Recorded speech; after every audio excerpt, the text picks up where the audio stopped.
Like, I just don't know. I don't know if it's about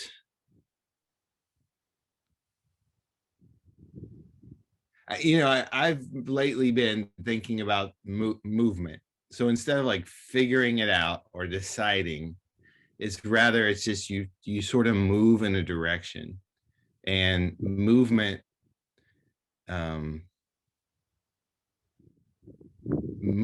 sort of sets in place things, right? So that you move in the direction that you know you want to go, and then that is kind of close to making choices, but it's not. So like that idea of like, what do? Do you sit and wait on the universe? Maybe. Do you just decide and live with the consequences? Sure, also fine. or do you like, but that's what I mean, honestly, that's the thing about the to me. So there's the spiritual application of the trust list, but there's also like Matt, I thought of you yesterday. I literally was in a conversation with someone who's, in my mind, moving in the wrong direction. So we talk about movement. Am I saying he's making bad decisions? I don't know. I think he's moving in the wrong direction. That's how I would put it.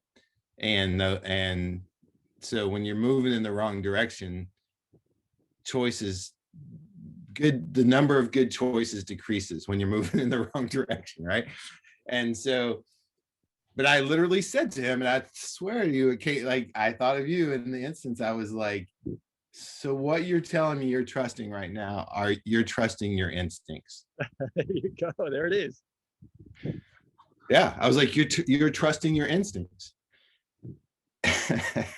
And he's insightful enough to go, yes, but I'm not sure I'm in a good enough spot where even that's trustworthy. Like, right? So, and I didn't ask the follow-up question I probably should have asked, which is like, well, then how can you,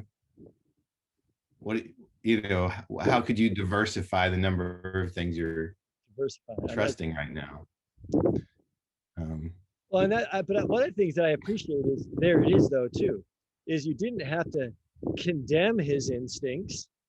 You can just say, so what you're saying is you're trusting them. How's that going? Do you want other options? That's, to me, is a practical application of this.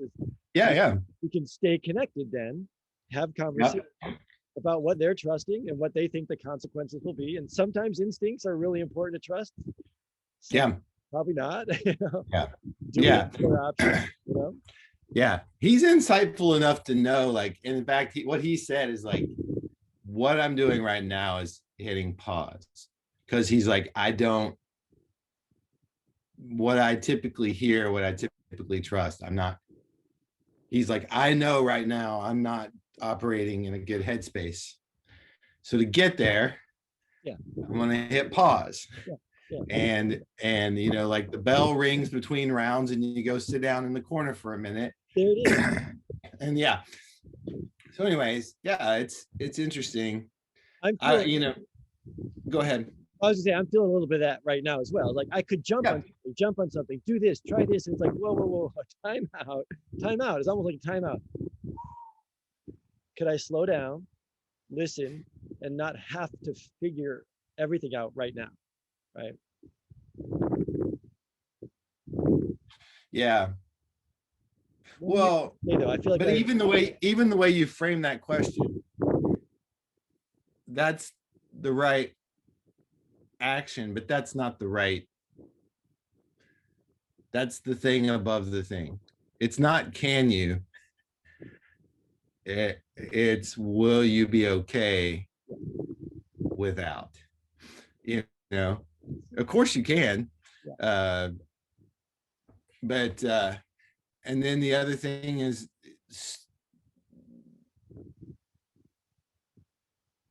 and this is what I love about the trust list. So I think the answer for you is yes. I think you've probably settled on, like, I can do that. So then what enables you to do that? Because some people can't. That's a great point. Yeah. I mean, the leading question would be, I would guess it has to do with what you're trusting in. And what she's gonna say, yeah, what enables me, what allows me, there it is. You're so brilliant, Jack. What allows me to breathe, to say no to some other things, and to just be right now and to listen is that I'm trusting that there's an author who says it's okay to do that right now. And that Yeah. and that I am going to keep moving at some point. Like I've always thought that that whole I walked through the valley of the shadow of death, it's not, and I sat down in the valley of the shadow of death. Yeah. That, Yeah. that's sitting down in the valley of the shadow of death is not a good idea. Walking through it is a good idea, but taking a breather every now and then in the valley of the shadow of death can be really important as well. You said something earlier that I wanted to revisit Yeah. on the not having to figure it out. There is something about this pure sense of adventure that we've lost, right? Yeah. We've talked about not name dropping, so I'll try not to here, but it's hard not to with this guy, right? And so I'll just say it. It's Yvon Chouinard who talks about Yeah. the I think we can secular name drop. We just there we can't. go. We can secular name drop. We can't Christian name drop. But I Yeah. So love that he yeah. says real adventure is where you don't know what's coming and you might not come back alive, Yeah. but you're Yeah. going to keep going. You know, like you don't Yeah. know what's next. Like the adventures, I don't know what's next. Yeah. Like, that's part of it is we're going to keep going and we're going to find out what's next by keep going into what's Yeah. next. And then if we have to reroute, then we reroute. If we keep going, Yeah. keep going. If we can't reroute, then we just keep going. You know, and someone might Yeah. like that's just part of it. You don't actually know what's next, and you can't actually figure out what's next. So Yeah. that you just all right, let's take it then. Let's take the next step. Yeah. I feel like I lost a bunch of that, and I'm starting to now like, whoa, I don't know. Oh, wow. This is adventure. It feels really scary, yet also very exciting, very enlivening, right? Yeah. It's also different to do that when you're like on Everest with a bunch of other people who want to do it, or you're solo out doing it. But now I've got like a 3-year-old and Yeah, totally. bride and my kids. That's a unique aspect of it all. But there is something about wow, until I say no to some other things that would just allow me just to jump right back into something. I don't know what's next. I don't know what's coming. Let's keep going and kind of see what happens. You know? Yeah. Yeah, that's so good. It's funny you say about Chouinard. You just reminded me of a story. A woman that I was having a conversation with one time at a ski resort, and she was just saying her ski coach was basically saying like, look, it's exactly what you just said. I think I'm trying to remember if she actually used the word adventure, but he's like, basically, look, we can go this whole 3 days of me skiing with you. Yeah. And we can maybe stretch your limits a little bit. But he's like, adventure begins when we get out beyond what you can currently do. Yeah. Yeah. It's like, so, you could yeah. You might not make it. Yeah. It's like, yeah, and he's like, you're a good skier. We could spend all week on black diamonds and never really have an adventure. Like, what do you want to do? Like, what are you paying me for? Yeah, are you paying me to take you? And you know, like one of the things you mentioned in here, like like your personal trust list, you mentor guides or mentors, right? Like that person who can take us out beyond what we would have done naturally. That's I'm trying to think, that's a good, it's good to have those people in your life. Yeah. But isn't that what Jesus is doing too? He's like, hey, fisherman, Yeah, there you go. you want to get beyond this? I got some crazy if you want it. If not, you keep fishing. That's fine. Yeah. Something totally off the grid. Come this way. Follow me. Right. Yeah. I don't know. There's something in all of that. But It's so funny. I just listened. So Abby had to listen to some TED Talks last night, and then she had to summarize them, and then I had to validate that she had summarized them well. Yeah. Which made me realize, like, well, I have to listen to them too. Then, I didn't know if you've done a good job or not. But the first one was interesting. The first one was, I forgot the guy's name, but basically he was talking about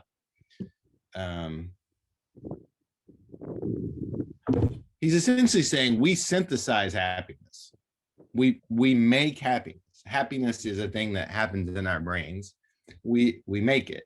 Yeah. And so then he talked about the difference between natural happiness. He's like, there's natural happiness and there's synthesized happiness. Natural happiness is what you get when you get what you want. Yeah. I got what I wanted, and therefore I'm happy. He's like, that's natural happiness. Yeah. And then synthesized happiness is what we make when we don't get what we want. Interesting. And our brains actually do it. So our brains, like, so the old, sour lemons, or sour grapes, sweet lemons. Yeah. Sweet lemons are like, hey, these lemons taste delicious. And so he talked about all these studies where, historical people who have basically have made happiness from terrible circumstances. And he's essentially saying there's no difference between natural happiness and synthesized happiness. They're the same. In our brains, it's the same thing. You're happy. You're happy. You're happy. Same chemicals, same responses, same feelings. But then he makes the correlation. He says that he is actually saying freedom and choice limit synthesized happiness. And so the example is, like, they ran this test, and so I'll blow the clear explanation, but like, I give you two things, and I give you two puppies, right? And I have two control groups. And one control group, I say, hey, I'm going to give you two puppies. You have to decide which one you want. And then, because I'm going to take the other one and I'm going to go to another country and I want to give it to someone else. Yeah. That's one control group, is you got to choose the puppy. Yeah. And then the other control group is like, hey, I'm going to give you a puppy. You have a month to choose. You can return this puppy for the other puppy in a month, but tomorrow I'm going to come back. I'm going to take one, but you can always just kind of trade the other one in. Yeah. So in one case, it's like, it's hard. I'm taking the other one away. Yeah. You made the choice, blah, blah, blah. It's done. And in another case, you can kind of go like, and the people who had choice in that case were at least the least happy with their choice. Yeah. And the people who had the other puppy taken away, your brain just goes, yep, I made the good choice. This is the best puppy. And it's like, anyways. And I think there's all this discussion about freedom and choice and free will versus, but ultimately, like, yeah, we're out here in this world. We're trying to go forward. You're like, same deal. You're in the same spot. You're trying to make a decision about what's next for yourself. And you can control it if you want to, or you can kind of go like, hey, but don't you think it's in the middle? Like, I'm going to control it. Yeah. And the other one is like, hey, I'm just going to sit here at the beach until. It's both. It's got to be both. Yeah, it's both. It's a journey. That's why it's a journey, right? That's why you've got, look at all the epics and all the adventures and all the famous journeys, and there's always movement and then a pause and then movement and then a decision and then movement with no decision. I just got to keep going. Like, it's all part of it. We can't just. Yeah. When we try to say it's just this, we're losing both of them. It's going to be a paradox, right? All the truth is going to land on a paradox anyways. Yeah. Going to be Yeah, both. but I think that's what I love is like you're in a spot now. So that's the truth of that. That it's like there are times of rest, there are times of movement. The thing that's consistent in both of those is like you. Yeah. And so how it is that you can be when you're at rest, because you can be not moving but not at rest, right? Yeah. And then you can also you can be moving and simultaneously at rest, like so That's it's about the way of being, yeah. like, and I guess that's what I'm saying is a little bit of like I have not processed that TED talk enough, so there's gonna be all kinds of holes in what I say, but I guess what I'm saying is we can synthesize if we can synthesize happiness, so I'll use the word, if we can produce happiness in our brains, it seems like the way you're living is the better way to live. It's hey, what I hear you say, not only you said the word author, which that word triggers me a teeny bit. Yeah. We can talk about that. It's fine. I know what you mean. But so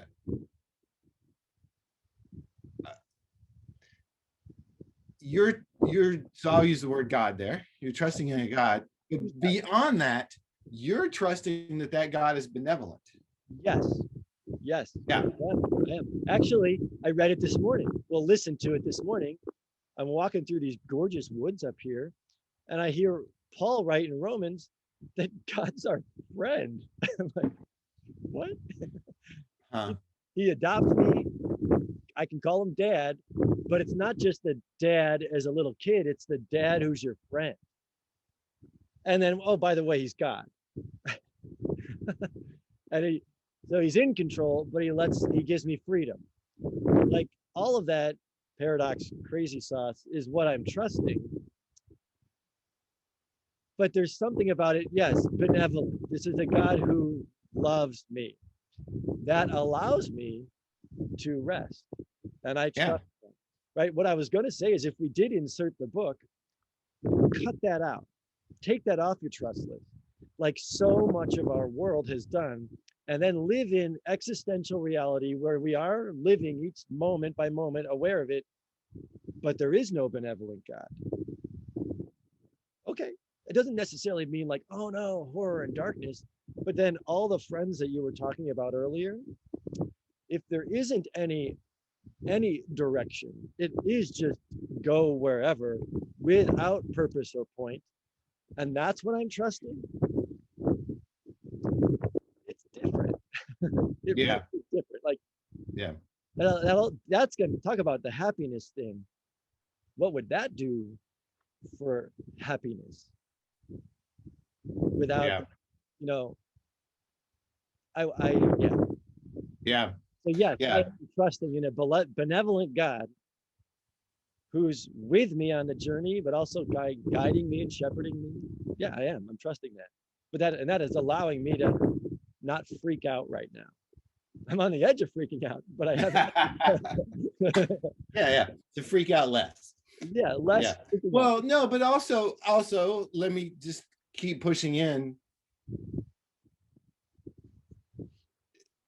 I did not grow up with a benevolent God. Yeah, right. I grew up with a God who was seemed like a pretty rough dude. Sinners in the hands of an angry God. Go back another generation or two earlier, and now you're talking, right? Yeah. So that's what I'm saying is, in one case, that benevolent God, there's a sense of I can trust that this God is okay with me doing this. Therefore, I can do it fully. Yeah. Oh, that's good. The other God, I better not do this too long because he is watching and this is not pleasing to him. Yeah, I'm not. And by the way, I'm on the clock, so yeah. And it might determine, the old film that gets played at the end of your life, and it's like, well, it's just like, oh man, that was just a pretty brutal. It led to, for me, to a lot of anxiety. Honestly, the opposite of what you're advocating for, which is trust. Because in that moment, I'm like, well, I'm not hearing from him, so I better do something. It's interesting. It's all tied together. Well, if But you, I guess that's what I keep, like, what I would say it's fun is like we keep dipping back into the circumstances of life, but that's what I like about the trust list is it like pulls you back up. well, and So think about that, Jack. I don't know. What I'm just realizing is that we already did the question, those big 7 questions. What is really real? We did a video, like a conversation. yeah, yeah, yeah, What I'm realizing we're doing right now, kind of without realizing it, is that next question. Well, then what's God? Who or what is God? Is he yeah, benevolent? Is or not? Um, do we use, you know, personification attributes about a God? Is there a God? Is it an idea or a construct or a concept? Whatever we're trusting about that is going to affect everyday practical moment. It's also going to affect how you interact with your friends. It's going to affect the anxiety I have if I am trusting in God. And then boom, look how that filters down to the religions, right? Is someone who's Muslim going to be trusting in Allah's over generous benevolence? Well, I bet it's going to be their perspective of Allah and where they've learned about Allah, right? yeah, yeah, And someone right now might be like, oh, look, he's coming down on Muslims. No, no, no, wait a second. You and I were just talking about that. yeah, We grew up in a Christian environment with this God who's, you know, a taskmaster, or he's angry, or he's not benevolent and not kind. And that's evangelical Protestantism, right? How ironic. Yeah. yeah, yeah, yeah. I mean, that's the whole thing. It's just interesting. Um, the interesting parallels, and as you said, it's all blended. It's all blended. But yeah, it's like it's back to like at some point you move into the space that is more yours, and you kind of move past some of those untrustworthy teachers, Yeah. into a space that feels good. But it's it's an interesting conversation for sure. What would the research look like finding out, just asking people, how you doing? How's your happiness? How's your peace? How's your anxiety? Oh, and what's your what's your view of God? Is he Yeah, good? Is he good or not? It'd just be so yeah. intriguing to see. Well, I mean, I literally just listened to a podcast I should share with you. It's fascinating. This dude is actually doing the study of the history of all religions, from a social behavioral standpoint. Oh yeah, there you go. And his point is like, he's making the point that all of these religions, all the big ones that are global and large and have sustained themselves over time, Yeah.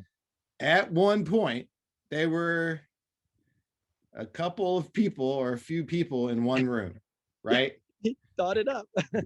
Yeah, it was a set of people sitting in a room together, and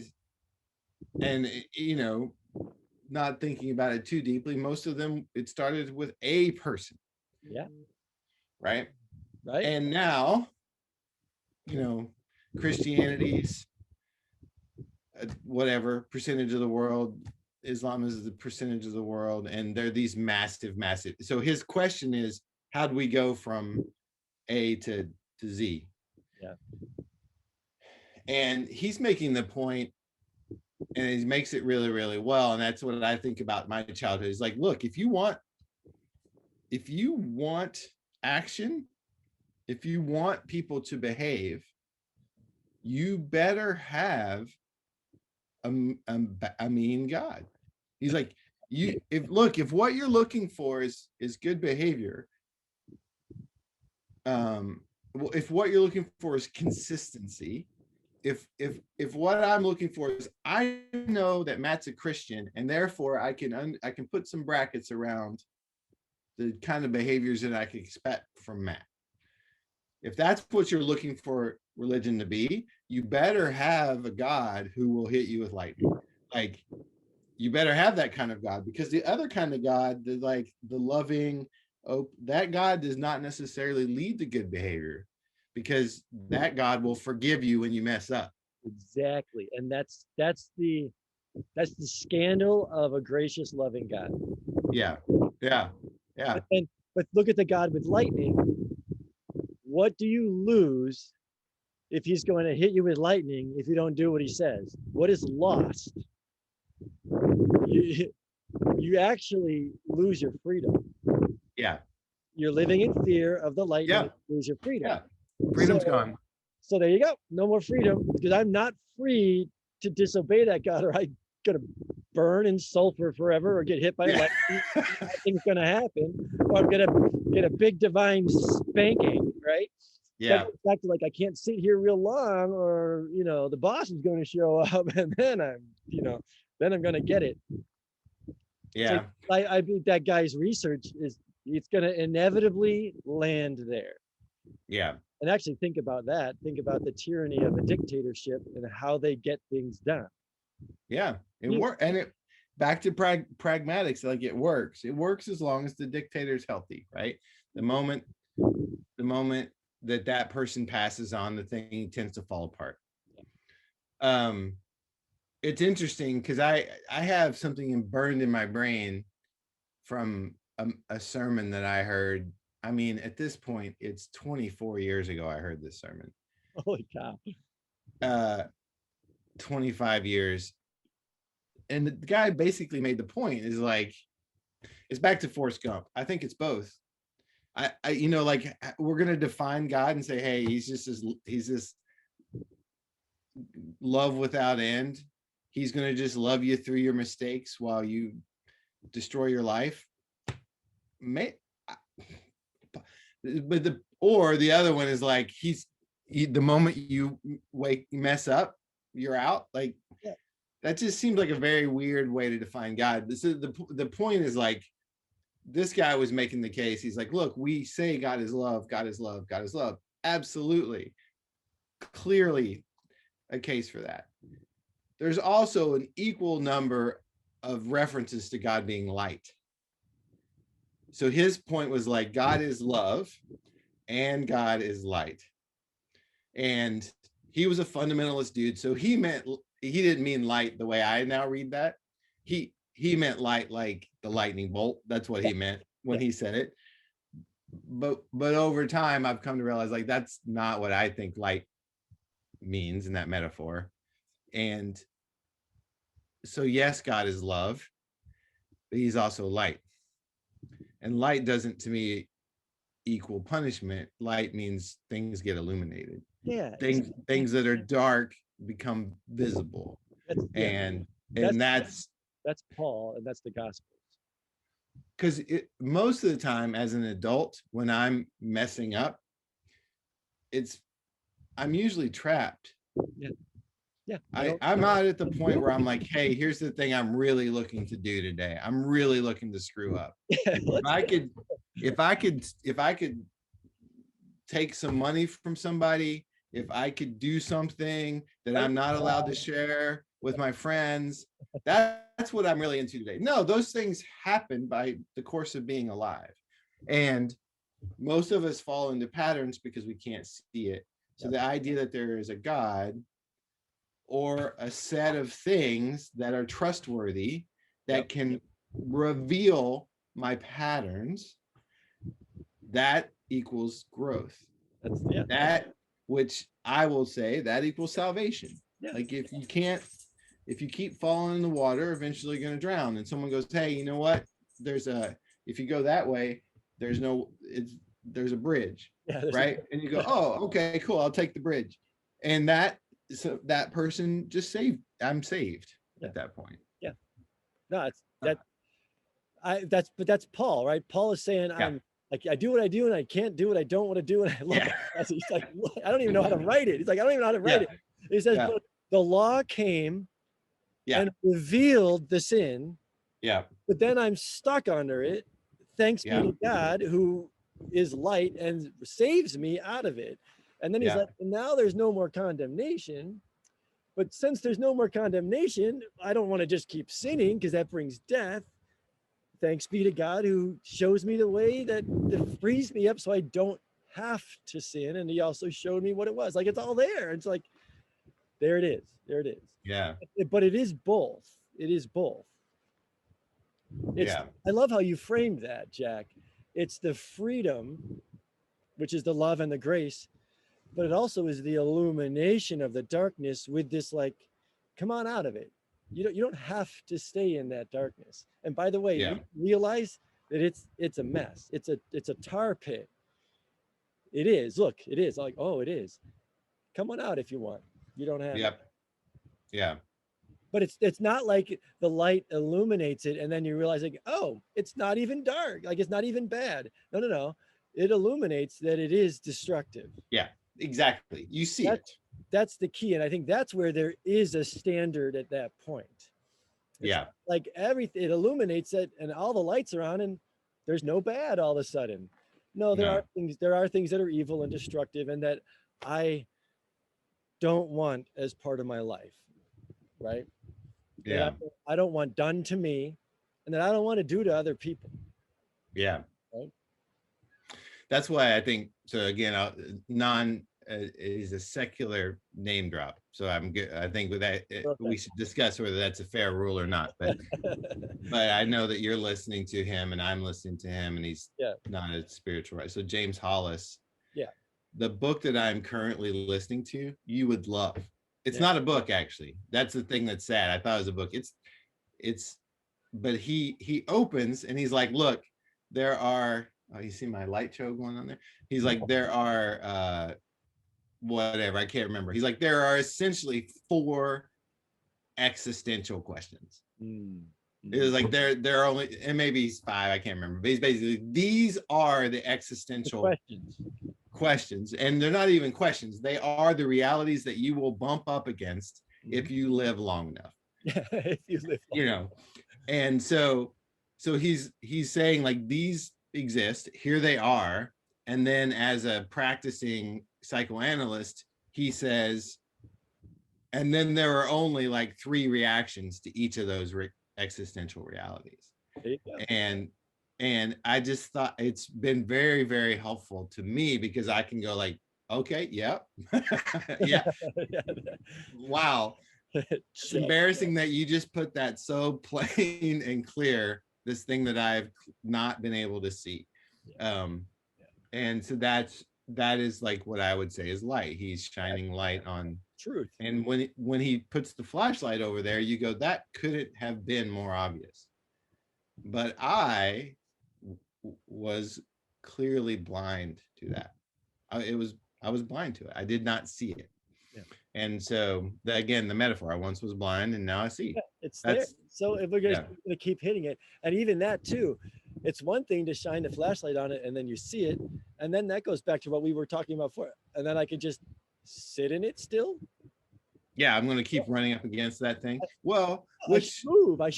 The light revealed something. Now it's time to move. It's not do something about it, right? Don't just sit in it as well, right? Yeah. And that's where I think, like, back to the trust list of like, once you see the obvious thing that you're walking into, the immediate response is shame. I must be the only person who has done this.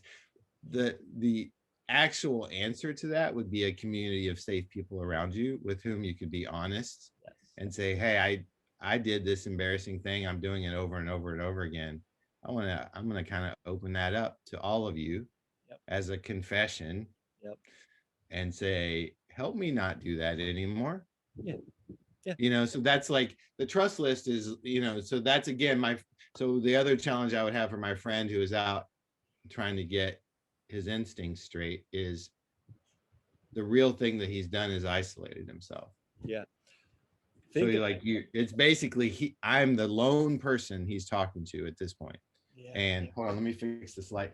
And that's, I love we're talking about light and then the light's going on. Yeah, the light's like, hey, get a metaphor. I'm right here. It's like, that's awesome. It's voice activated. I got a clapper. So again, like that's what I would absolutely say, Matt. Like one of the ways in which you've helped me in this world is this idea of like being aware of what you trust in, and then, you know, and then over time I've learned to realize like, oh, these are how these trusts manifest themselves in the world. And to be able to say to another man, hey, I don't know what to tell you what to do. I don't know the answer to your problem, but the fact that you are isolating yourself Yep. never works out. See, you can say, I trust that, you trust that, and you can say, this is not trustworthy. Isolation Yeah. of all this is not trustworthy. Just and then you're sharing that, but then Yeah. it's not coming in the condemning way. No. Yeah. And it's also not the shame way either. Right. Yeah. No. Because another person. I mean, I know for a fact that the reason he's isolating himself is because 8 out of the 10 voices in his life are going to say you're an idiot. Yeah, they're shaming him. I can't believe that you're at a spot where you're even thinking about this. Yeah. Well, and think about that too, because I bet if you asked him, so is it trustworthy when you're in a hard spot to isolate yourself? What do you think he would say? He'd say, well, no, that's not trustworthy. Well, I'm just saying, it's not trustworthy. I know it's not trustworthy, yet that's what I see you doing, and you're trusting that that's going to work. Yeah. Not condemning, not shaming. You're staying connected, and you're just talking about the consequences of trusting these types of things. And you're saying, it appears that we're not doing something trustworthy, but here's the beauty of it. What you just did too is give him permission to say, but part of why I'm isolating is I don't have people who are trustworthy to love me through this. And that's not necessarily condemning or shaming these other people, but 8 out of 10 people aren't trustworthy to help other people who need help, right? Yeah. That's the sad truth in this. But then it's not a matter of, well, then I just have to go it alone. It's like, no, can I help you find trustworthy people to help you? Yeah. That might be harder than it looks. So you talk to Hamlet, he says it's 1 in 10,000 people are trustworthy, but wait, who said that? Hamlet. I just named him. Hamlet said that? Yeah. He was talking to Horatio, and he's like, 1 in 10,000 are trustworthy. He's like, Horatio, if I had my heart had a heart, you're in my heart of hearts. I trust you, Horatio. And Horatio was trustworthy. That's half the play. Is Hamlet's got nobody he trusts. Yeah. No one to talk to. Ophelia ends up drowning because she's isolated and has nobody who's trustworthy, right? Like, there it is. Thank you, Shakespeare. Fascinating. Yeah. Huh. Yeah. And ironically, I have to sit here and admit that how many times have I dropped the ball in my own home on not being trustworthy, and then look what the damage that causes, or with my friends, or when we break trust. Breaking trust is so brutal, right? See, that's the other side of it, is like you can choose isolation. So we're talking about a guy who chooses isolation, but you might also ask yourself, if you find yourself isolated,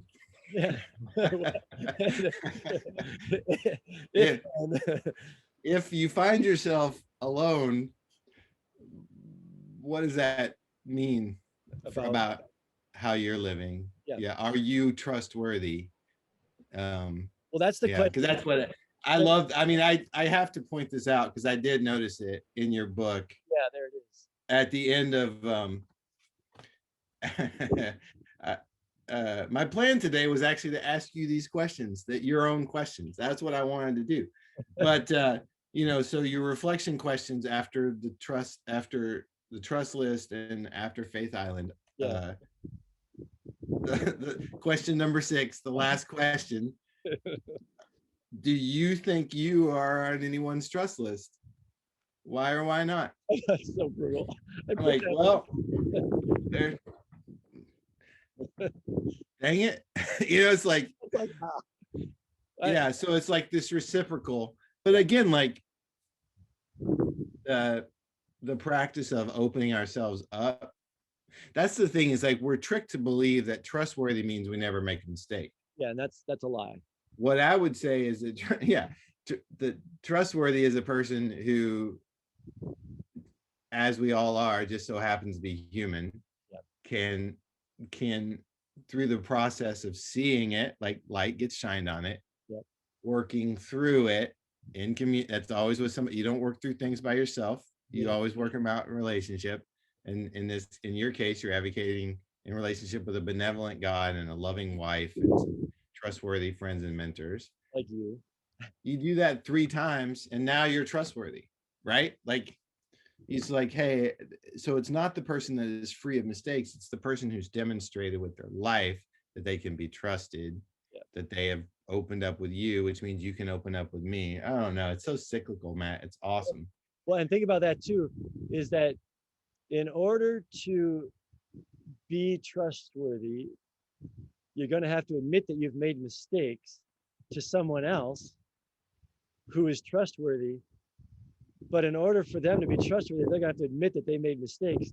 So it's kind of interesting that if you're not willing to admit that you're human making mistakes, then you have to lie to others, which makes you not trustworthy. Yeah, it's like, so the only ways to be trustworthy is to be honest, which makes you trustworthy. And if you're going to be honest, we're all making mistakes.